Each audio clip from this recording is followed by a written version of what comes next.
की जो है कोर्ट की तरफ से या कानून इस चीज को अलाउ नहीं करता। सर ऐसा है, कॉन्स्टिट्यूशन ऑफ इंडिया आपके राइट्स को पूरा अवेल करता है।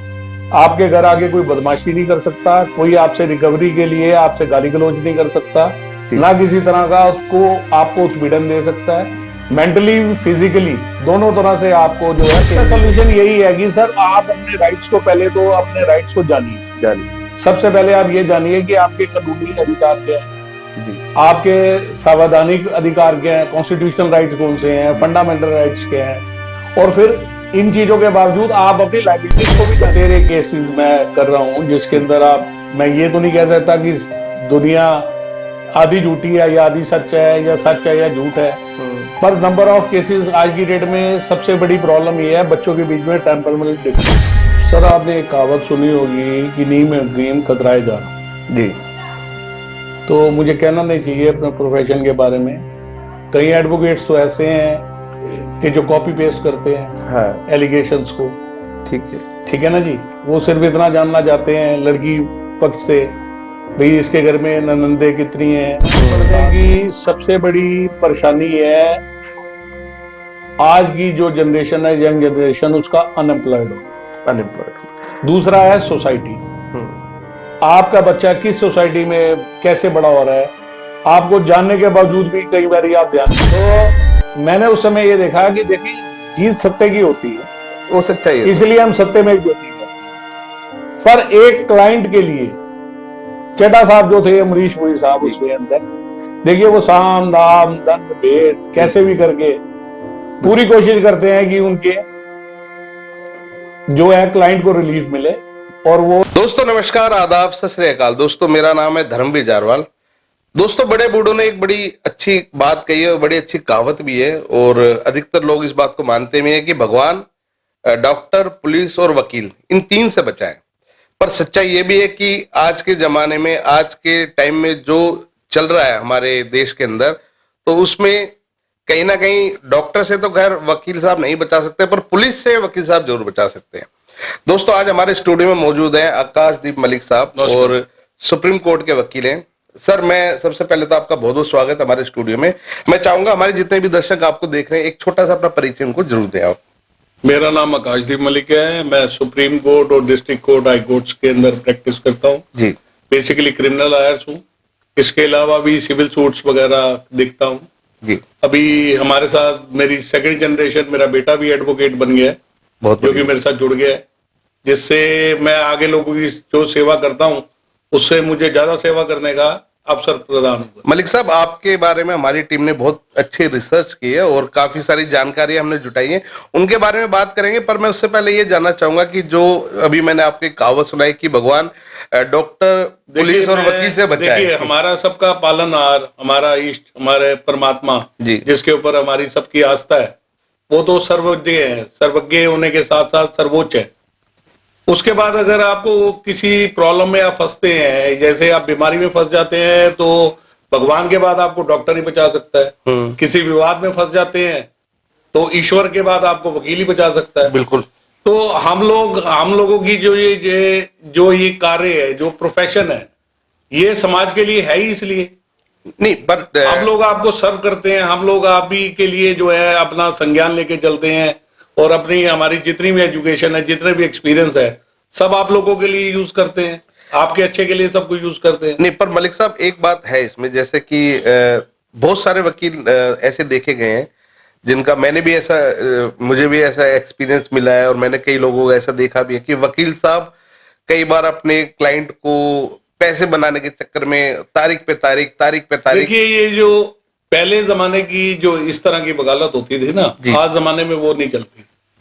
आज जमाने में हर चीज, जैसे आप फास्ट फूड खाते हो जी, आज आपकी इच्छा क्या होती है, आपको कुछ खाने के लिए चाहिए, तो आपके पास इतना समय नहीं है कि आप आधा घंटा रेस्टोरेंट पे इंतजार करोगे, उसके बाद वो आपको डिश सर्व करेगा, आप अपना 1 घंटा खराब करोगे। तो what you are used to consume, आप क्या करते हो, शॉर्ट का जो है ना, जल्दी खाना, फास्ट फूड खाना खा लेते हो, बर्गर खा लिया, कुछ खा लिया, साथ में कोक पी ली, आपका काम चल गया। अब हमारी वकालत में भी इस तरह की इम्प्लीमेंटेशन आ चुकी है। अब हम क्लाइंट से ऐसे डील नहीं करते कि क्लाइंट्स आता रहे, मुकदमे पढ़ते रहे, तारीखें पढ़ते रहे। हम कहते हैं आया है, इसको रिलीफ दिलाओ, इसका मुकदमा फारिग करो और इसको घर भेजो। दूसरा क्लाइंट खड़ा है, उसको एंटरटेन करो, उसके लिए काम करो। बल्कि मैंने तो सुना है कि आज के टाइम में बहुत सारे कोर्ट केसेस ऐसे भी जो अंग्रेजों के जमाने से चले आ रहे हैं। नहीं, इस तरह के तो मैं कह नहीं सकता। मेरे मतलब की जो मेरे एक्सपीरियंस के हिसाब से तो ऐसा कोई केस नहीं है जो अंग्रेजों के जमाने से चलता आ रहा हो। बाकी कानूनी में देरी लगती थी, लग रही है अभी भी। पुराने कई केसेस ऐसे हैं 20 साल पुराने, 25 साल पुराने, मोर ओवर 30 साल पुराने केसेस हैं। पर आज जुडिशरी ने अपनी कॉग्निजेंस लेते हुए इस चीज के लिए ऊपर अपना संज्ञान लिया है और बहुत जल्दी इसका निपटारा कर रहे हैं। मलिक साहब, आज के जमाने में एक बड़ी और भयंकर समस्या लोगों के साथ हो रही है जी, और मुझे लगता है जो हर आदमी उसको झेल रहा है, वो समस्या है लोन की। लोन की कैसे? आज के टाइम में हर आदमी के ऊपर कोई ना कोई लोन है। किसी पे गाड़ी का लोन है, किसी पे बाइक का लोन है, किसी पे होम लोन है, किसी पे पर्सनल लोन है। देखिए, आज की डेट में हम शहर में रहने वाले जो अर्बन्स है, हाँ जी, इसके अंदर 80% लोग जो हैं, 80 के मैं कहूंगा, आंकड़े नहीं है मेरे पास, मैं अपने तजुर्बे के हिसाब से बता रहा हूँ कि 85% लोगों के पास लोन है। हाँ, तो ये लोन, किसी के पास कार लोन है, किसी के पास होम लोन है, तो इस लोन में क्या है कि कंज्यूमर लोन है। आज के टाइम कई में तरह के लोन होते हैं। जब लोन नहीं भर पाते लोग, ठीक है, तो होता क्या है, रिकवरी वाले तंग करते हैं, घर आते हैं, गाली गलौज करते हैं। सर, ये कानून गलत है। मैं इसमें ऐसे करते हैं, इस तरह की किसी भी तरह की जो है कोर्ट की तरफ से या कानून इस चीज को अलाउ नहीं करता। सर ऐसा है, कॉन्स्टिट्यूशन ऑफ इंडिया आपके राइट्स को पूरा वेल करता है। आपके घर आगे कोई बदमाशी नहीं कर सकता, कोई आपसे रिकवरी के लिए आपसे गाली गलौज नहीं कर सकता, ना किसी तरह का आपको उत्पीड़न दे सकता है। मेंटली फिजिकली दोनों तरह से आपको जो है पेन नहीं दे सकता।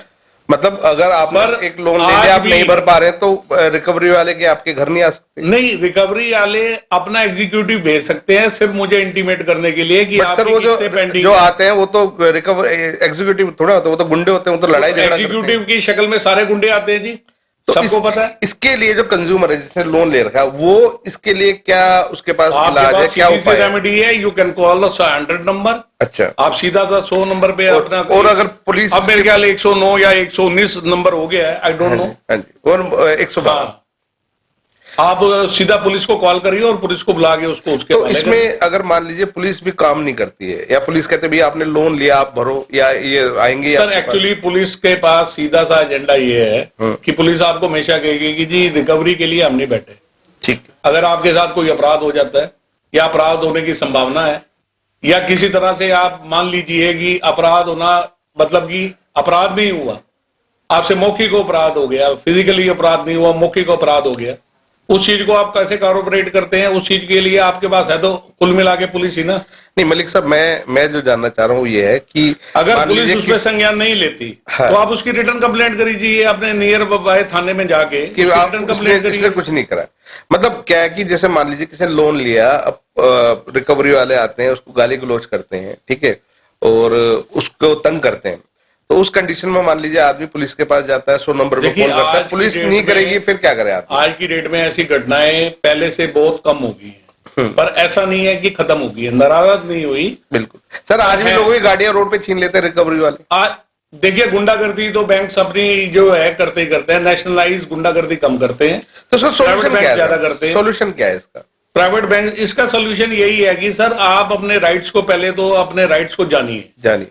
सबसे पहले आप ये जानिए कि आपके कानूनी अधिकार क्या हैं जी, आपके संवैधानिक अधिकार क्या हैं, कॉन्स्टिट्यूशनल राइट्स कौन से हैं, फंडामेंटल राइट्स क्या हैं, और फिर इन चीजों के बावजूद आप अपनी लायबिलिटीज को भी जानिए कि यदि आपने लोन लिया है और कोई ऐसा सर्कमस्टेंसेस है, कोई ऐसा कारण है, सपोज करिए आप लंबी बीमारी से जूझ रहे हैं, आप अपने ऑफिस नहीं जा पा रहे, इस वजह से आप किस्तें भी नहीं दे पा रहे, अपना घर भी नहीं चला पा रहे, तो आप एक रिटर्न इंटीमेशन या एक रिटर्न जो है आग्रह पत्र अपने बैंक में जमा कराइए। जाके आप बैंक मैनेजर से मिलिए, उनको अपना आग्रह पत्र जमा कराइए, उनको बोलिए कि अभी मैं स्थिति में नहीं हूं कि मैं लोन की किस्तें भर सकूं, मैं जैसे ही अपनी स्थिति में आऊंगा तो मैं इसकी लोन की किस्तें दोबारा भरने लग जाऊं। और मान लीजिए ये आग्रह पत्र देने के बाद भी बैंक वाले नहीं सुनते, फिर क्या समाधान? नहीं सुनते तो बैंक के पास जो रेमेडी है वो अवेल करेगा, और आपके पास जो रेमेडी है वो अवेल करिए। वही मैं जानना चाहता हूँ कि आदमी क्या कर सकता है उस कंडीशन में। उसके अंदर आप जो है इसकी कंप्लेंट कर सकते हैं सबसे पहले अपने थाना अधिकारी को, उसके बाद आप अपने एसीपी साहब को कर सकते हैं, डीसीपी साहब को कर सकते हैं, यहाँ तक के कमिश्नर साहब को कर सकते हैं। क्या कोर्ट को भी अप्रोच कर सकते हैं? मैं इस बात की गारंटी तो नहीं दे सकता कि ये घटनाएं आपसे आगे नहीं होंगी, पर इस घटनाओं में कमी आएगी। आपके एक रिटर्न इंटीमेशन देने के बाद या रिटर्न कंप्लेंट देने के बाद उसका संज्ञान पुलिस लेती है, और लेने के बाद जैसे आपके घर में सपोज करिए फिर कोई रिकवरी एजेंट आ जाता है, आपसे आगे बदमाशी करता है या आपको डराता धमकाता है, तो पुलिस उसी टाइम जो है उसको कस्टडी में ले सकती है।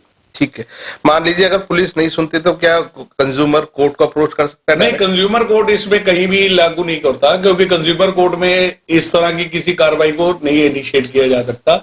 इसके लिए आप अगर इसके बावजूद भी आपकी बात नहीं सुनी जाती तो आप अपने इलाका मजिस्ट्रेट को, जिसे जेएमएफसी कहते हैं हम, जुडिशियल मजिस्ट्रेट फर्स्ट क्लास, उसके बाद आप अंडर सेक्शन 156 200 के अंदर आप कंप्लेंट कर सकते हैं कि ये मेरी कंप्लेंट सुनी नहीं जा रही। अच्छा मलिक साहब, एक बड़ी गंभीर समस्या और है लोगों के साथ, वो है आजकल डिवोर्स की। आजकल डिवोर्स के केसेस लगातार बढ़ते जा रहे हैं। लोगों की शादी आजकल 3-4 महीने से ज्यादा टिक ही नहीं पा रही है। अब इस कंडीशन में क्या हो रहा है कि अधिकतर ऐसा भी हुआ है कि भाई जो लड़का है उसको हरासमेंट की जाती है, उसके फैमिली को तंग किया जाता है, दहेज का केस लगवाया जाता है उनके ऊपर। ऐसे बतेरे केसेस मैं कर रहा हूं जिसके अंदर मैं ये तो नहीं कह सकता कि दुनिया आधी झूठी है या आधी सच है, या सच है या झूठ है, पर नंबर ऑफ केसेस आज की डेट में सबसे बड़ी प्रॉब्लम ये है बच्चों के बीच में टेम्परमेंटल डिफरेंसेस। आज लड़की इस बात को मान के जो है, उसका मानना ठीक भी है कि वो किसी आदमी से कम नहीं है, नहीं औरत जो है आदमी से कम नहीं है, पर आदमी की भी कोई इज्जत है। बिल्कुल, मेरा ये कहना है, ये आजकल के बच्चे जो शादी कर लेते हैं, 24-25 साल की उम्र में शादी कर लेते हैं, इनके टेम्परमेंटल डिफरेंसेस क्यों होते हैं? क्योंकि दोनों में ईगो है। हाँ। जब भी एक स्त्री मैन ईगो को हर्ट करती है तो उसके कॉन्सिक्वेंसेस यही निकल के आते हैं। पहले झगड़े होते हैं, कलेश होते हैं फिर पहले झगड़े होंगे, फिर बीच में मार कुटाई हो जाएगी, फिर उसके बाद एलिगेशंस आ जाएंगे, एलिगेशंस के बाद आगे मुकदमे आ जाएंगे। तो आज जमाने में सबसे बड़ी बात क्या है? आज जमाने में मेरे हिसाब से, अगर मेरे से सच मानिए तो मेरी एक बेटर एडवाइस यही है कि आप जो है ना तो स्त्री पुरुष को कम समझे, ना पुरुष जो है स्त्री को कम करे, और आप एक दूसरे की कभी भी ईगो हर्ट। तो मलिक साहब, आज के समय में एक जो समस्या वो ये भी है, जैसे शादी होती है फिर कई बार डिवोर्स के लिए चले जाते हैं लोग। अच्छा, डिवोर्स में अक्सर ऐसा देखा गया कि लड़की वाले जब कोर्ट में डिवोर्स के लिए अप्रोच करते हैं तो एक क्लेम मांगते हैं कि भैया हमें 25 लाख 50 लाख 30 लाख 1 करोड़, ये कंडीशन आ गई कि भैया लड़की पैसा मांगती है। जबकि अक्सर ऐसा देखा गया कि भाई शादी में उन्होंने खर्च करे 2 लाख 4 लाख 5 लाख रुपए, और बाद में वो मुआवजा मांगते भैया 20 लाख 50 लाख रुपए। तो इस कंडीशन में क्या है कि ये लड़के वालों के लिए एक बड़ा टॉर्चर, एक हरासमेंट वाली कंडीशन हो जाती है कि भैया आदमी 50 लाख कहां से लेके आए। सर, आपने एक कहावत सुनी होगी कि नीम में ड्रीम कतराए जान जी। तो मुझे कहना नहीं चाहिए अपने प्रोफेशन के बारे में। कई एडवोकेट्स तो ऐसे हैं कि जो कॉपी पेस्ट करते हैं हाँ। एलिगेशंस को। ठीक है ना जी, वो सिर्फ इतना जानना चाहते हैं लड़की पक्ष से, भाई इसके घर में ननंदे कितनी है, सासू है, और बाद में पता चला सबको सर वो कोर्ट में सबके नाम डलवा दिए। जो वहां पे अनुमन टाइपिस्ट बैठा है उसको बता दिया भाई ये मुकदमा बना दे और डाल दे। अच्छा, उसके कॉन्सिक्वेंसेस उन्होंने सोचने नहीं, ना किसी तरह की कोई अच्छी एडवाइस देनी है क्लाइंट को। बस अनाप शनाप कुछ भी पैसे मांग लेने हैं, पर अनाप शनाप पैसे मांगने से कौन सा मिल जाते हैं? बिल्कुल सही बात नहीं, पर कोर्ट भी होता ही है सर, हरासमेंट तो होती है। आदमी 5-6 साल के लिए ये केसेस बने ही हरासमेंट के लिए। अब मेरे को जानकार है, मुझे पता है उनका डिवोर्स केस चलते हुए आज 17-18 साल हो गए। के लिए तो हरासमेंट ही है। देखिए, आपकी सामाजिक इज्जत खराब होती है, आप मुकदमे आपके ऊपर हो जाते हैं, आपको 498 जैसे मुकदमे में जाके पहले जमानतें भी करानी पड़ती हैं, और सर पैसा खर्च एलिगेशन भी देने पड़ते हैं। फिर सबसे बड़ा समाज आपको ये नहीं छोड़ता कि 6 महीने 7 महीने शादी चली है और इनकी टूट गई। लड़के में कोई कमी होगी, लड़की की कमी कोई नहीं बताता, बिल्कुल लड़के की कोई कमी होगी, लड़के के घर बार में कोई कमी होगी।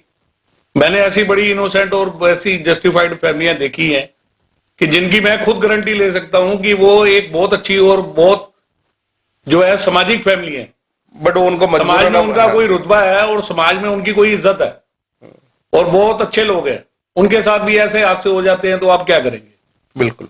तो सर इन सब चीजों का समाधान क्या है? जैसे लड़की वाले दहेज के केस में लगाए देखिए, थे, अनाप शनाप मैं एलिगेशन आपको एक लगाए बात थे। बताऊं, यदि आपको लगता है कि आपके घर में जो बेटा आई है, जो लड़की आई है, वो किसी तरह से एडजस्टमेंट नहीं कर पा रही है, बिल्कुल।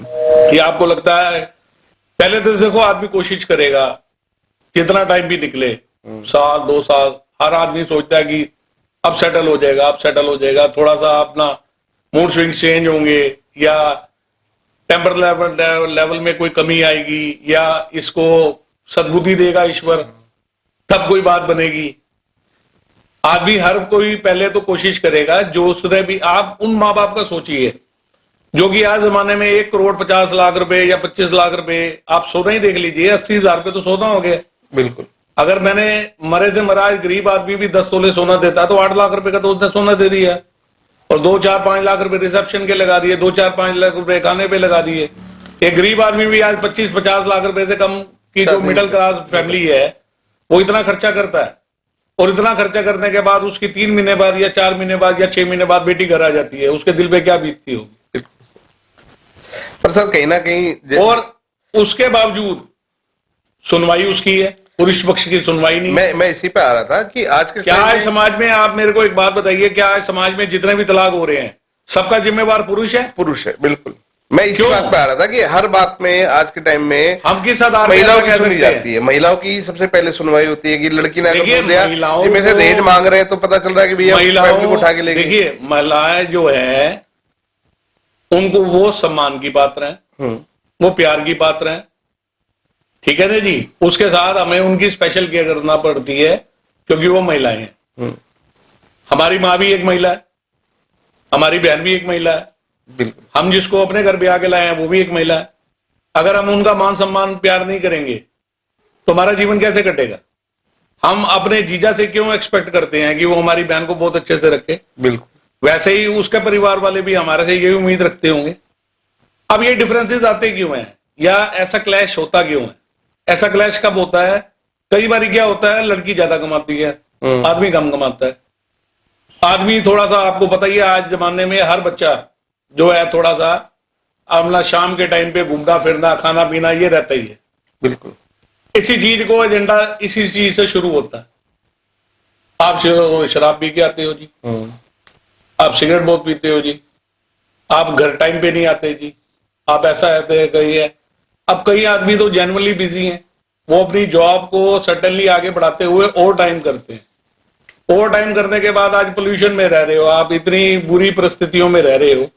दिल्ली तो रहने लायक शहर ही नहीं है, बिल्कुल नहीं है। अगर आदमी थोड़ा रिलैक्सिंग होने के लिए अपने दोस्तों के साथ बैठ भी जाता तो उस चीज का एजेंडा तो नहीं बनाना चाहिए, बिल्कुल। या इश्यू तो नहीं, नहीं अगर बनाना किसी को चाहिए। शराब की लत हो तो एक अलग चीज। और आदमी को भी चाहिए कि ठीक है, सारा कुछ वाइंड अप करके जो भी है अपना टाइम से घर जाए, टाइम से घर जाके अपना अपनी वाइफ से पूछे उसकी Family कोई को भी जरूरतें हैं, उसकी किसी की कोई रिक्वायरमेंट है, उसको फुलफिल करे, अपने मदर फादर की इज्जत करे, अपनी फैमिली की इज्जत करे, अपनी बीवी को अच्छे से रखे, तो ये क्लेश होंगे ही नहीं। ये क्लेशों का कारण ही यही है कि जब हमारी ईगो टकराती है। पहले सिर्फ मैन ईगो होती थी, अब वुमेन्स ईगो भी है।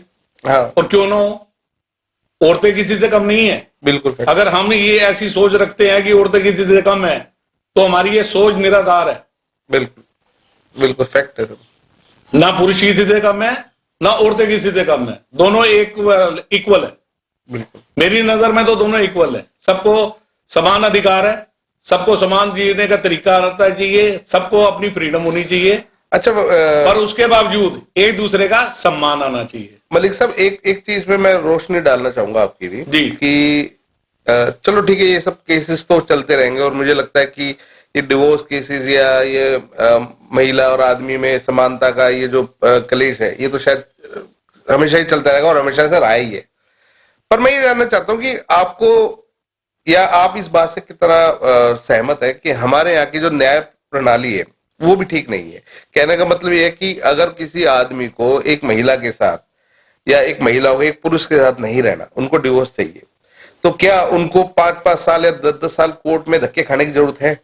देखिए, सीधी सी संभावना तो ये बताइए, मतलब जैसे चलो एक मर्डर हो गया तो मर्डर में इन्वेस्टिगेशन हो रही है, वो समझ में आता है। पहला तो सर लॉ के अंदर मैंडेटरी है कि 1 साल का अलग बात, आपकी शादी कभी भी हुई हो, 1 साल का सेपरेशन तो चाहिए। ठीक है। यदि आप 1 साल से सेपरेट रह रहे हैं तो आपको कोर्ट फर्स्ट मोशन अलाउ करती है, और फर्स्ट मोशन के बाद 6 महीने बाद सेकंड मोशन अलाउ करती है।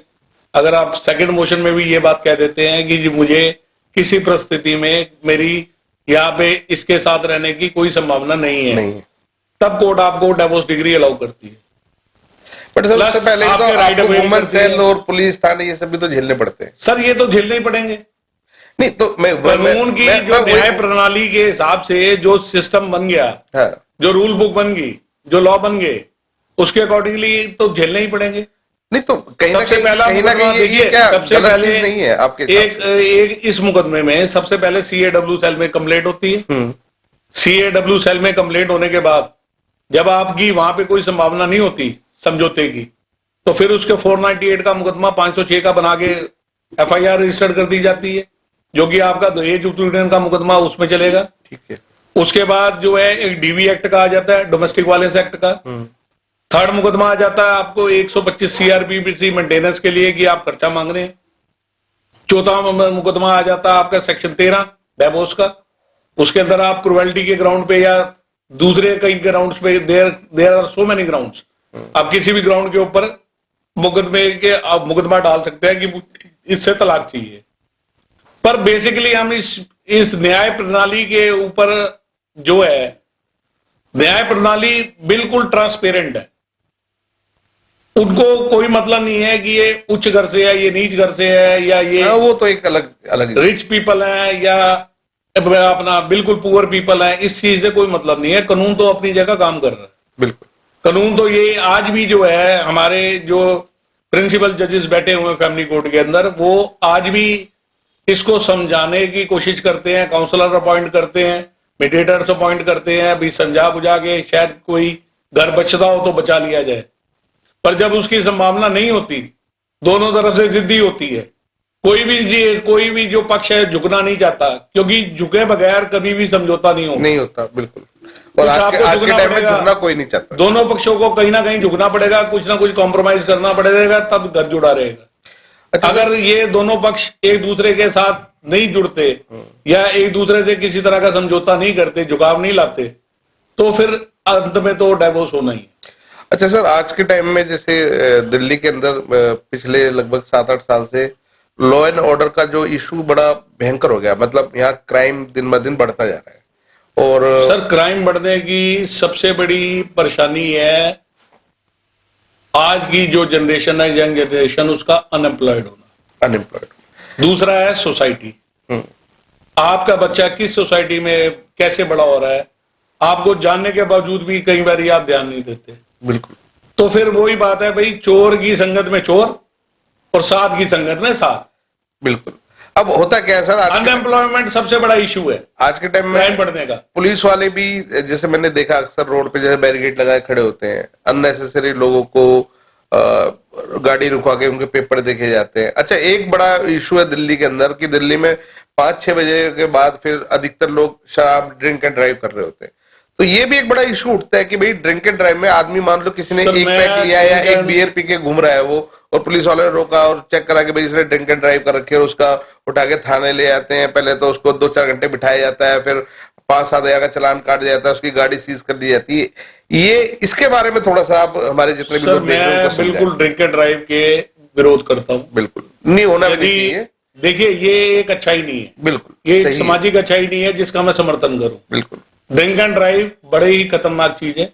कई ऐसे एक्सीडेंट हो गए समाज में जिनमें सामने वाले की जान ही चली गई। राइट, ठीक है जी। एक तो इसमें आए दिन होते हैं सर ऐसे। तो 304A का मुकदमा चलता है जी। उसके अंदर भी जो है ड्रिंक एंड ड्राइव के अंदर अगर किसी की फैक्चुअल डेथ भी हो जाती है, ठीक है ना जी, तो भी उसको गिरफ्तार नहीं किया जाता, थाने से जमानत दे दी जाती है। इसलिए कानून कड़े होने की वजह से जो है, कानून कड़े नहीं है, इस वजह से लोग इस चीज को हल्के में लेते हैं। उनको एक किसी की मृत्यु भी जो है ना वो कंफर्टेबल लगती है। मतलब कि ऐसा नहीं है कि उनको उसको लेके कोई दिल पे बोझ हो या उनके मन में ऐसा आ गया हो कि यार ये मेरे से क्या ही हो गया। हाँ, मतलब पछतावा नहीं होगा, पछतावा ऐसा क्यों हो गया? आप नशे की हालत में थे, आप संभाल नहीं पाए, आप नशे की हालत में थे। आप उस समय जब हम नशे में होते हैं सबसे पहले क्या होता है, ये जो हमारे दिमाग का पिछला हिस्सा है जी। ये स्लो करता है हमारे को। अल्कोहल जैसे जैसे ब्लड में आपके घुलता जाएगा वैसे वैसे आपका दिमाग स्लो होता जाएगा। ये एक्शन मैंने ऐसे किया और शराब पीने के बाद यही एक्शन मेरा ऐसे होगा। तो दिमाग की सोचने की शक्ति कम हो जाती है, दिमाग की सोचने की शक्ति कम हो जाती है, दिमाग का अलर्ट कम हो जाता है, तो आप चीजों को संभाल नहीं पाते, इसलिए आपसे एक्सीडेंट होते हैं। और ड्रिंक एंड ड्राइव आदमी को, मैं तो कहता हूं कि ठीक है पुलिस वाले सख्ती करते हैं, सख्ती अपनी जगह ठीक है, पर हरासमेंट गलत है। हरासमेंट कैसे है? हरासमेंट ऐसे है कि आप उनको घंटों घंटों बिठाई रखते हो, आप उनकी गाड़ियों में से चाबी निकाल लेते हो जो कि कानून आप निकाल नहीं सकते, आप उनसे जो है बदतमीजी करते हो जो आप कर नहीं सकते, गाली गलौज की जाती है, गाली गलौज की जाती है, यहां तक के कई जगह तो जो है झगड़े भी हो गए हैं पुलिस वालों और उनके बीच में, जो है अपना हाथापाई भी हो चुकी है, कई ऐसे किस्से हैं। पर मैं इसका कहीं भी समर्थन नहीं करूंगा और इसके लिए मैं तो समाज को यही कहना चाहूंगा कि please do not drink and do not drive. Malik साहब, एक बड़ा अहम और बड़ा गंभीर सवाल है और मैं चाहूंगा कि इसका जवाब बड़ी ईमानदारी से आप दें। जी। आप वकील क्यों बने? और आपका बेटा भी वकील है, तो आपने उनको भी वकील देखिए, क्यों बनाया? मैं 91 के अंदर when I was in 12th class जी, तो मैंने एक पिक्चर देखी थी दामनी, सन्नी पाजी की। सनी पाजी की। अरे, तो सनी देओल का मैं बहुत जिसमें बड़ा fan भी हूं जी। अमरीश पुरी भी हमारे हाँ चड्डा जी, मैं साहब। सनी देओल का बहुत बड़ा फैन भी हूँ जी, अरे सनी पाजी का। और वो पिक्चर मैंने देखी तो मैंने उसमें एक चीज, दो चीजें मैंने महत्वपूर्ण समझी। जी। एक तो मैंने उस पिक्चर से मेरे मन में आया कि मैं एक लॉयर बनूंगा। अच्छा, मेरे को तब ऐसा महसूस हुआ कि यार मैं भी लॉयर बनूंगा। तो सर बेटे को भी फिल्म तो नहीं दिखा दिया आपने कहीं? उसको भी? नहीं, बेटे ने तो मेरी फिल्म देख ली जी। ठीक है। तो मैंने उस समय ये देखा कि देखिए, जीत सत्य की होती है, वो सच्चाई है, इसलिए हम सत्यमेव जयते कहते हैं।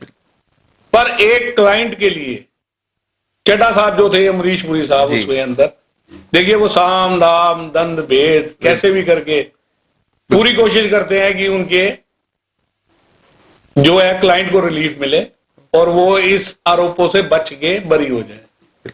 ऐसा हो नहीं पाया क्योंकि पिक्चर था, पर सच्चाई जिंदगी में ये है, बीइंग अ लॉयर मैं आपको कह रहा हूं कि कहीं ना कहीं ये चीजें इफेक्ट करती है। सर ऐसा तो नहीं है जब आप सत्य की हार हो जाती है, आपने बात सच्चाई पर कभी ना कभी, आपको ईमानदारी से बोलूं तो कभी ना कभी तो झूठ भी जीत ही जाता है। जीत जाता है। मैं उसी भी आ रहा था कि जब आपने बात सच्चाई की है, तो ऐसा कई बार सुना गया और देखा भी गया कि मान लीजिए मैंने किसी केस के अंदर किसी वकील को हायर किया, तो वकील साहब, पता चल रहा है कि जो दूसरी पार्टी, पक्ष के पार्टी वाले हैं, उनके साथ वो दोनों वकील आपस में मिल गए हैं और दोनों वकील मिलके दोनों क्लाइंटों को खेचे जा रहे हैं।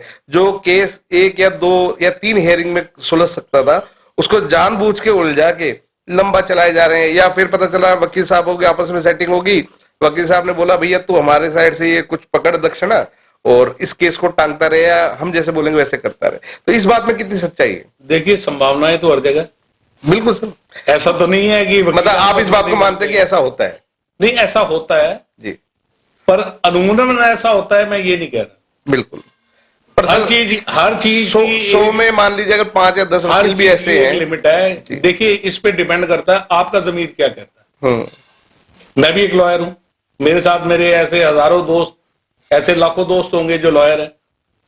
उनकी कॉन्शियस क्या कहती है, वो कितने ईमानदार हैं अपने प्रोफेशन को लेके, ये उन पे डिपेंड करता है। रही बात मेरी, तो मेरे अपोजिट काउंसिल जो भी खड़े हैं, मेरे दोस्त हैं, मेरे उनके बच्चे बहुत अच्छे टर्म्स हैं, बिकॉज मेरा ये मानना है कि हमारे पर्सनल इश्यूज नहीं होने चाहिए।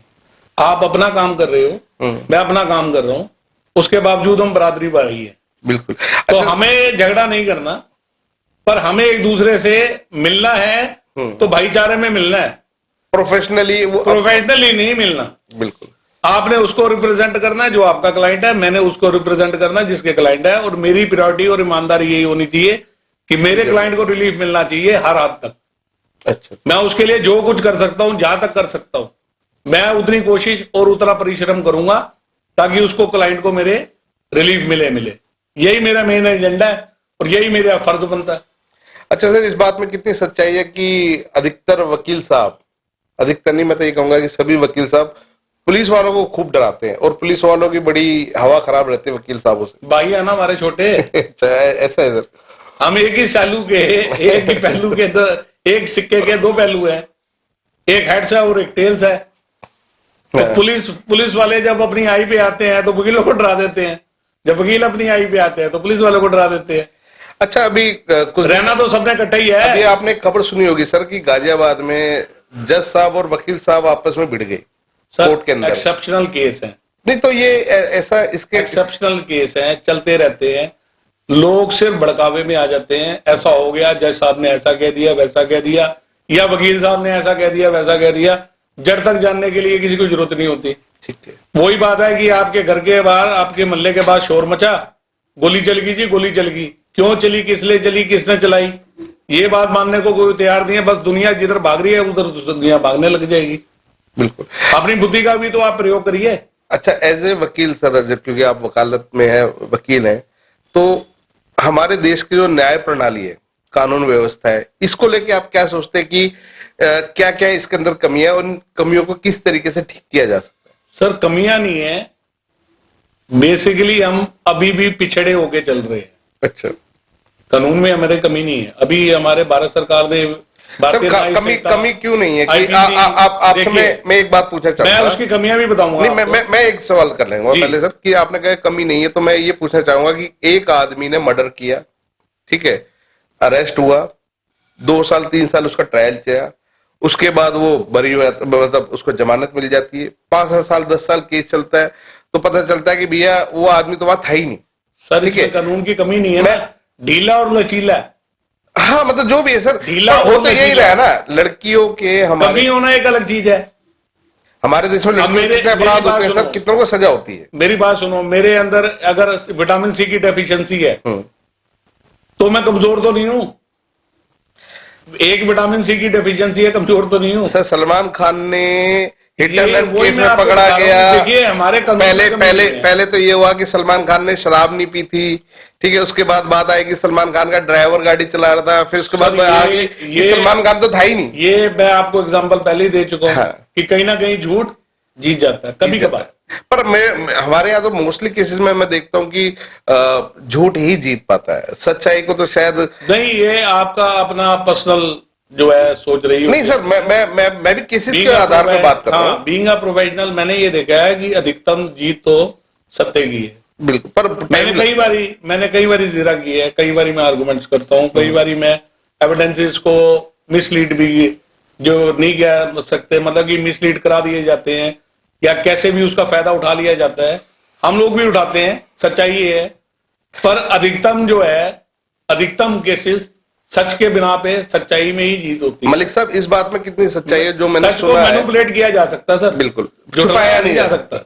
अच्छा मलिक साहब, हमारी टीम ने जब रिसर्च की थी तो एक बात मुझे पता चली कि जो गरीब लोग हैं या जिनके पास जो पैसे देने में सक्षम नहीं है, उनकी केसेस आप फ्री ऑफ कॉस्ट लड़ते हैं। जी बिल्कुल, मैं पहले दिन से, जब से मैं इस प्रोफेशन में आया हूँ, मेरे माँ बाप ने एक मेरे को जो था आज्ञा दी थी जी अपने गुजरने से पहले, या ये कह लीजिए कि मैं उस चीज को आज तक कंप्लाइंस कर रहा हूं कि मेरे माँ बाप की आखिरी इच्छा थी। उन्होंने कहा बेटा अगर आप इस प्रोफेशन में आए हो, आप 100 आदमियों को तो आप फ्री केस कर दो, ये तो पॉसिबल नहीं, पर यदि 1 2 4 5 केसेस ऐसे जीवन में आपको साल में आते हैं जो बेचारे बिल्कुल ही गरीब हैं और उनको एक अच्छा वकील चाहिए और वो आप पे विश्वास करते हैं कि आप एक अच्छे वकील हो और आपको हायर करना चाहते हैं, तो उनको अपने पास से भी अगर आपको फीड करना पड़े तो आप कर दें। मलिक साहब, चलते चलते अंत में जितने भी लोग हमें देख रहे हैं जी सर, और बहुत सारे लोग आपके चाहने वाले भी हैं, तो उनके लिए क्या संदेश देंगे और क्या कहना चाहेंगे, खासतौर हमारे देश के कानून को लेके आप क्या सोचते हैं बता। मैं तो ये कहूंगा जी, आप अपने काम में व्यस्त रहें, अपने घर में खुशहाल रहें, लॉ एंड ऑर्डर की इज्जत करें और समाज की इज्जत करें, सामाजिक रहें और खूब मौज मस्ती से अपने जीवन को गुजारें। मलिक साहब, इस वाले कैमरे में देख के आप ये बता दीजिए कि आज जो आपकी हमारी जो चर्चा रही, बातचीत रही, कैसी लगी आपको और क्या दोबारा हमारे साथ चर्चा करना आप पसंद करेंगे? बिल्कुल पसंद करेंगे और सर। कैसा रहा अपना आपने सामाजिक मुद्दों पे बात की, जो कि सामाजिक मुद्दे ऐसे होते हैं कि हमें समाज में रह के समाज के बारे में बात करनी चाहिए। यदि हम समाज में रह के समाज के बारे में बात करते हैं और समाज के लिए अच्छा सोचते हैं तो हम उसी समाज के हिस्से हैं, हमारे साथ भी अच्छा ही होगा। और लास्ट टाइम मैं एक अपने जो बच्चे जो ब्याहे जा रहे हैं आज की डेट में, जो यंगस्टर्स हैं, उन बच्चों को एक ही मैसेज देना पाऊंगा कि बेटा थोड़ा आप अपना टेम्परमेंट लेवल संभाल के रखिए, थोड़ा आप अदब से और सलीके से पेश आए एक दूसरे से, जहां तक हो सके अपनी चीजें अपने में निपटाएं, अपने माँ बाप तक भी ना जाने दें और अपनी शादी अच्छे से निभाएं। तो दोस्तों ये थे मलिक साहब, और मलिक साहब ने चलते चलते बहुत गहरी और बहुत अहम बात बता दी कि भाई आज के टाइम में डिवोर्स बहुत हो रहे हैं, क्योंकि वकील हैं तो इनके पास केसेस आते होंगे और शायद इनके पास अच्छा खासा आंकड़ा भी है कि क्या रेशो आजकल चल रहा है। तो अगर अच्छा गृहस्थ जीवन चाहिए और सुखी जीवन चाहिए, पारिवारिक सुखी चाहिए, तो एक दूसरे की रिस्पेक्ट करें, एक दूसरे के एटीट्यूड को समझें और कदर करें एक दूसरे को। कोर्ट कचहरी जाने से बचें, पर जरूरत पड़े तो जाए भी। और मलिक साहब तो हमारे बैठे ही हैं, जो अगर आपको जरूरत पड़ेगी तो किसी भी तरह की अगर लॉ से संबंधित कुछ जानकारी चाहिए तो वो देते रहेंगे। आज की जो चर्चा है उसके बारे में अगर कुछ आप जानना चाहते हैं, कानून से जुड़ी कोई बात अगर आप पूछना चाहते हैं, आप हमें कमेंट्स कर सकते हैं, जवाब मलिक साहब से लेके हम देंगे। और वीडियो जैसी भी लगी हो कमेंट्स करना बिल्कुल ना भूलें, और कुछ ज्ञान की बातें मिली हो तो इसको शेयर करना बिल्कुल ना भूलें। नमस्कार दोस्तों।